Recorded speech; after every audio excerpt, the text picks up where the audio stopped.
പൂണിത്തുറയിലെ മെഹർ അഹമ്മദിന്റെ ആത്മഹത്യയിൽ മെഹറിന്റെ സഹോദരന്റെ മൊഴിയെടുത്തു. റാഗിംഗ് പരാതിയിൽ പുത്തൻകുരിശ് പോലീസാണ് അന്വേഷണം നടത്തുന്നത്. സ്കൂൾ മാനേജ്മെന്റിന്റെയും കുട്ടികളുടെയും മൊഴി ഉടൻ രേഖപ്പെടുത്തും. ആരോപണം തെളിഞ്ഞാൽ ജുവനൈൽ ജസ്റ്റിസ് ബോർഡിന് റിപ്പോർട്ട് നൽകും. സഹിൻ ആന്റണിയുണ്ട് വിശദാംശങ്ങളുമായി.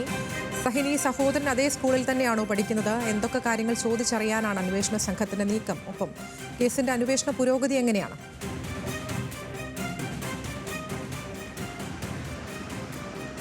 ആതിര, ഇപ്പോൾ ഈ റാഗിങ്ങുമായി ബന്ധപ്പെട്ടുകൊണ്ട് പുതിയൊരു അന്വേഷണം ആരംഭിച്ചിരിക്കുകയാണ്. അത് പുത്തൻകുരിശ് പോലീസാണ് അന്വേഷണം ആരംഭിച്ചിരിക്കുന്നത്.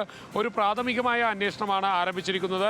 ഗ്ലോബൽ പബ്ലിക് സ്കൂളിൽ ഈ മെഹർ ആത്മഹത്യ ചെയ്തതുമായി ബന്ധപ്പെട്ടുകൊണ്ട് നേരത്തെ തന്നെ റാഗിങ്ങിൻ്റെ ഭാഗമായാണ് എന്നുള്ളൊരു ആരോപണം ഉയർന്നിരുന്നു. ഈ സാഹചര്യത്തിൽ പുത്തൻകുരിശ് പോലീസ് റാഗിംഗ് ആണോ ഈ ആത്മഹത്യക്ക് കാരണമെന്നുള്ളൊരു കാര്യം പരിശോധിക്കുകയാണ്.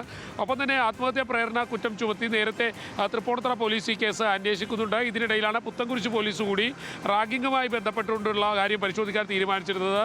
എന്തായാലും കുട്ടികളൊക്കെ പ്രായപൂർത്തിയാകാത്തത് കൊണ്ട് തന്നെ ഇത് ഒരു കേസ് ഇപ്പോൾ FIR രജിസ്റ്റർ ചെയ്യാതെയാണ് അന്വേഷിക്കുന്നത്. മാത്രമല്ല, അങ്ങനെ കുറ്റം തെളിഞ്ഞു കഴിഞ്ഞാൽ ജുവനൈൽ ജസ്റ്റിസ് ബോർഡിൽ ഇത് സംബന്ധിച്ചുള്ള ഒരു റിപ്പോർട്ട് സമർപ്പിക്കാൻ തന്നെയാണ് തീരുമാനിച്ചിരിക്കുന്നത്.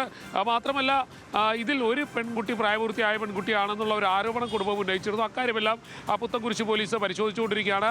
അതോടൊപ്പം തന്നെ മെഹറിൻ്റെ സഹോദരൻ്റെ മൊഴിയും ആത്മഹത്യയുമായി ബന്ധപ്പെട്ടുകൊണ്ട് പോലീസ് രേഖപ്പെടുത്തിയിട്ടുണ്ട്. ഈ സഹോദരൻ മെഹറിനേക്കാൾ മുതിർന്ന ഒരു കുട്ടിയാണ്. അദ്ദേഹത്തിൻ്റെ മൊഴിയും രേഖപ്പെടുത്തിയിട്ടുണ്ട് എന്നുള്ളതാണ് മനസ്സിലാക്കാൻ കഴിയുന്നത്. ഈ സമയത്ത് മെഹർ ആത്മഹത്യ ചെയ്യുന്ന ദിവസം സഹോദരനുമായി സംസാരിച്ചിരുന്നു. ആ കുട്ടി എന്തെങ്കിലും പറഞ്ഞിട്ടുണ്ടോ എന്നുള്ള കാര്യമാണ് പോലീസ് പരിശോധിക്കുന്നത്. മാത്രമല്ല, മെഹറിൻ്റെ സ്കൂളിൽ പഠിച്ചിരുന്ന കുട്ടികളുടെയും അധ്യാപകരുടെയും എല്ലാം മൊഴിയും പോലീസ് രേഖപ്പെടുത്തിയിട്ടുണ്ട്. ആതിര, എന്തായാലും മെഹറിന്റെ ആത്മഹത്യയുമായി ബന്ധപ്പെട്ട റാഗിംഗ് പരാതിയിൽ പുത്തൻകുരിശ് പോലീസ് അന്വേഷണം ആരംഭിച്ചു എന്നുള്ളതാണ്. പുത്തൻകുരിശ് പോലീസ് മെഹറിന്റെ സഹോദരന്റെ മൊഴിയെടുത്തു. ഇനി സ്കൂൾ മാനേജ്മെന്റിന്റെയും കുട്ടികളുടെയും മൊഴി കൂടി ഉടൻ രേഖപ്പെടുത്തും എന്നുള്ളതാണ്. എന്തായാലും അന്വേഷണം ഊർജിതമായി പുരോഗമിക്കുകയാണ്. വിശദാംശങ്ങൾ നൽകുകയായിരുന്നു സഹിൻ ആന്റണി.